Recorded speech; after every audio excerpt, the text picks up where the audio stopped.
আনো। এই তুমি খাইছো? খাবো। কি রান্না করছে বাসায়? তো ডাল ভাত। কি রে, এত তরকারি আছে, তরকারি দে, শুধু ডাল দিয়ে খাবে না? আজকে শুধু ডাল দিয়েই খাই বাবা, আর কিছু খেতে ইচ্ছে করছে না। কিরে, আজকে তো শুক্রবার, কই যাচ্ছিস তুই? টিউশনি করাটা। তুই আবার টিউশনি নিয়ে কবে? মা বাসায় বসে থাকতে থাকতে বোর্ড লাগে। তুমি কত টাকা পাইছো? 12,000। আর আমি টিউশন করে পাইছি 7,000। তাহলে এই 6,000 হচ্ছে বাসা ভাড়া, আসা যাওয়ার জন্য 1,500 টাকা কনভেন্স। এত লাগবে না। আহা রাখো তো, লাগবে। আর বাকি থাকে 500 টাকা হচ্ছে তোমার আর আমার। না, 500 টাকা বেশি হয়ে যাবে। এক কাজ করো, এই 300 টাকা তোমার কাছে রাখো, আর যে 200 টাকা থাকবে এটা আসার সময় আমরা এই 200 টাকা দিয়ে বাদাম খাবো, ঠিক আছে না? তুমি কেন এত কষ্ট করবা? তুমি কেন আমার জন্য এত স্যাক্রিফাইস করবো? আবার ওই একই কথা। শুধু সুখ ভাগাভাগির মধ্যে কি ভালোবাসা হয়? সুখ দুঃখ ভাগাভাগির নামই হচ্ছে ভালোবাসা। জুয়ের একটা বিয়ে আইছে, পাত্রের বয়স একটু বেশি, একটা বাচ্চাও আছে, কিন্তু পাত্রটা খুব ভালো। আমি ওই বুড়া পেটাটি বিয়ে করবো না। তো তোমার লিখে রাজপুত্র বই হয়েছে, পাও তো একটা লুলা, যে ডাইছে হেডে বিয়ে করো। আম্মা, এটা আমার কি দোষ? আমার পাখি আমি নিজে নিজে লুলা করছি। আমার একটু চুপ করো না, আপারে কষ্ট দিয়ে কোনো কথা বলবা না। আমার হচ্ছে পড়লা কপাল, তোর বাপটা অসুস্থ হয়ে বিছনায় পড়লো, সাজানো সংসারটা তছনছ হয়ে গেল। আর আব্বা তো কাজ করছে কেন? কাশির ওষুধ খাওয়াও নাই? ওষুধ শেষ হয়ে গেছে। সরি ভাই, তোমাকে এখন আর বাকি দেওয়া সম্ভব না। তুমি আগে এই বাকি শোধ করো, তারপর আইসো। হ্যালো। তুমি কি করো? কিছু না, একটু বাইরে আসছি আব্বার ওষুধ কেনার জন্য। আমি বাসায় গিয়ে তোমার ফোন দিই। আচ্ছা। আমাকে তুমি মাফ করে দাও রাহা, কত মিথ্যা বলি তোমাকে। সংসারের এত চাপ, তুমি আমাকে অনেক হেল্প করো, কিন্তু তা তো যথেষ্ট না। বাবার অসুখ, ওষুধ কিনতে পারতেছি না, সব তো তোমাকে বলতেও পারি না। আমি আর পারতেছি না রাহা।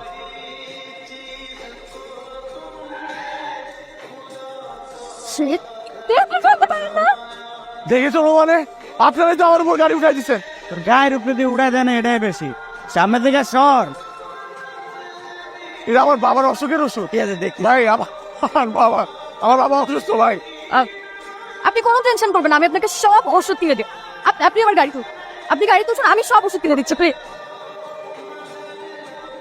যাই না, আমি কই হারাই ফেলছি ফোনটা। আচ্ছা, আপনি না আমার আপনি মানে আপনার ফোনটা আমার গাড়িতে রেখে গিয়েছিলেন। বসুন না। কি করেন আপনি? আমি পড়াশোনা করি। আপনার বাবার কি হয়েছিল? একবার স্ট্রোক করছিল, এরপর আর পুরোপুরি কখনো সুস্থ হতে পারে নাই। আমাদের একটা হসপিটাল আছে, if you need any help আমাকে জানাতে পারেন। আমার ফোন নাম্বারটা লেখান। ভালো হয়েছে যে তুমি ফোনটা পাইছো। এই, তোমার আব্বু কেমন আছে এখন? আব্বা আলহামদুলিল্লাহ ভালো আছে। আসলে আমি তোমার পয়সা দিচ্ছি। না আসফির, তুমি চিন্তা করবেন না, আমি দেখছি ব্যাপারটা। 3 লক্ষ টাকা ম্যাডাম। ঠিক আছে, বাবার নামে উঠিয়ে রাখো। কি হ্যাপি? রেন, দেখো এরকম করে কতদিন চলবে? ভবিষ্যতে চিন্তাই করছো না। প্লিজ আর একটা বিয়ে শাদী করো। একটা তো করলাম, টিকটো না। তুমি কেন এসব বারবার বলে আমাকে এম্বারেসড ফিল করাচ্ছো? আমাকে সোসাইটি মেনটেন করতে হয়। বাবা দেখো, I don't care what society say. দেখো আমাকে embarrass করো না। সাইনবোর্ড দাঁড় করা, একটা ছেলেকে খোঁজো। Okay, I will think about it. Hello. Hi, কি অবস্থা? আব্বা এখন অনেক সুস্থ আগের থেকে। আচ্ছা, তুমি কি কাল ফ্রি আছো? তোমার সাথে আমার কিছু কথা ছিল। কেমন আছো? জি ভালো। আচ্ছা রাফিন, আমি তোমাকে একটা পার্সোনাল কোশ্চেন করতে চাই। তোমার ফ্যামিলি আসলে চলে কিভাবে? অনেক কষ্টে চলে। আমার বাবা অসুস্থ হওয়ার আগে সেই একমাত্র আর্নিং মেম্বার ছিল পরিবারে। আমাকে তোমার কেমন লাগে? হ্যাঁ? না মানে অ্যাজ এ পার্সন আমাকে তোমার কেমন লাগে? আপনি খুব ভালো একটা মানুষ। আপনি হেল্প না করলে আব্বাকে বাঁচাতে পারতাম না। হয়তো হেল্প করার পেছনে কোনো কারণ আছে। এর বিনিময়ে আমি যদি তোমার কাছে কিছু চাই, will you give it to me?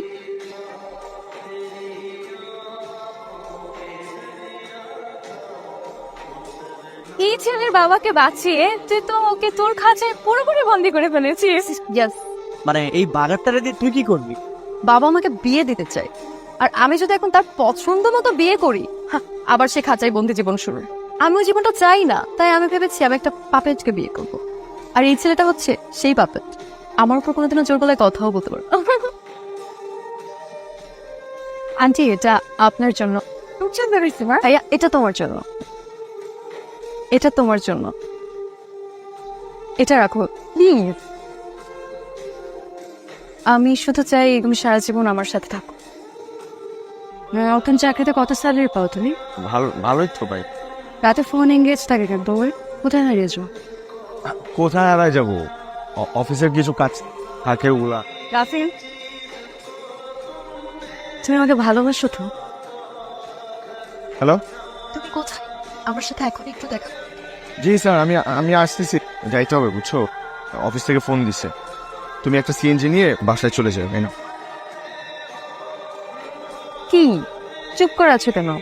কি বলবো, আপনি বলেন। তোমাকে না বলেছি তুমি করে বলতে? কিভাবে আপনাকে তুমি করে বলি? আপনি কই আর আমি কই? তোমাকে বলেছি তুমি করে বলতে, তুমি করেই বলবো। আমি চাই তুমি সারাটা জীবন আমার সাথে থাকো। কি বলতেছে সেসব? কোন রেস্টুরেন্ট? বিমানের বাচ্চা একটা দিয়ে হয় না তোর? এই মেয়ে কি? আমি তোমার বুঝাই বলতেছি। কি বাবু যাবি তুই আমাকে? আমি তোমার আর यार কি আর ইউ হ্যাঁ আমি তোমার বুঝাই বলতেছি। এই তুমি ওরে বলো নাই? তুমি ওরে বলো নাই তোমার সাথে আমি 3 বছর সম্পর্ক তুমি বলো নাই ওকে? তুমি কিভাবে করলা? আমি তো অফিসে মুখ দেখাতে পারছি না। কি করেছিস তুই? আমি এই ছেলেকে ভালোবাসি মা, এই ছেলেকে ছাড়া আমি থাকতে পারবো না। এই ছেলের সাথে তোর কোনো ধরনের সম্পর্ক থাকা চলবে না। আমি এই ছেলেকে ছাড়া থাকতে পারবো না বাবা, আমি পারবো না।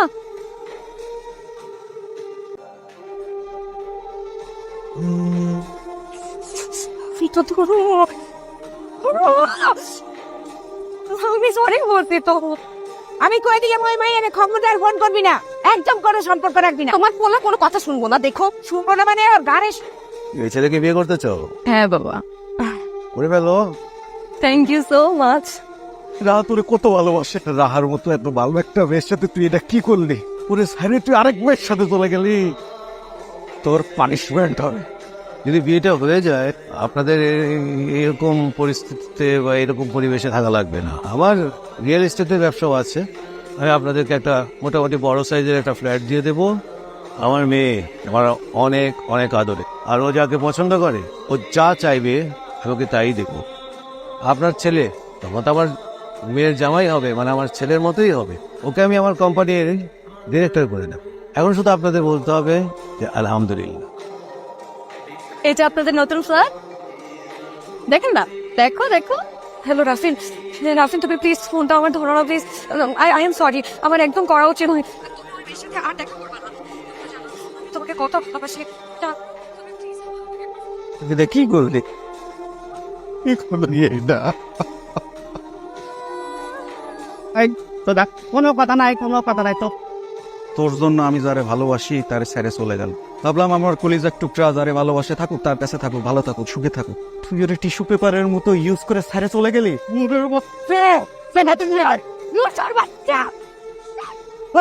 তুই এখানে আসছিস কেন? তুই না, কি অবস্থা করছিস তুই রাফিনের? তোর এখনো ওর জন্য দরদ আছে, এখনই তোর মনে ওর জন্য ভালোবাসা আছে। তোর টিস্যুর মতো ইউজ করে ছুঁড়ে ফেলাই দিয়ে আরেক মেয়েরে বিয়ে করতে চলে গেছে। তুই ওর জন্য এই করতেছিস, ও তো মানুষ না, ও তো একটা জানোয়ার। তুই একটা পশু। কি হয়েছে তোমার? এই দেখ দেখ দেখ দেখ, তুই যারে ভালোবাসিস ওই পোলা এই মেয়েরে বিয়ে করতে গেছিল। বুন্দাটা আমার আর আমার ছেলেরে এ ধরে নিয়ে আসছে, আমাদের পিটাইছে। আপনি শিগগিরই পুলিশে খবর দেন। থামেন আপনি, তোকে আমি পরে দেখবো, এখন ওকে ছাড়। রাহ, তুই এখানে কি করছিস? চল চল। তো আপনাদের মেয়ে আমার হাজবেন্ডের জীবনটাকে একদম রিয়েল বানিয়ে রেখেছে। আর রাফিন তো তোমাকে ভালোবাসে না। রাফিন আমাকে অনেক ভালোবাসে। বলো তুমি সবাইকে বলো যে তুমি আমাকে অনেক ভালোবাসো। রাফিন চুপ করে থেকো না, রাফিন প্লিজ বলো। জেনিন, জেনিন প্লিজ। তুমি কি করছো রাফিনকে আমি জানি না, কিন্তু রাফিন তোমার সাথে ভালো থাকবে না। আঙ্কেল, আঙ্কেল প্লিজ, আঙ্কেল আপনি তো মুরব্বী মানুষ, আঙ্কেল আমি হাত জোর করছি, আঙ্কেল প্লিজ।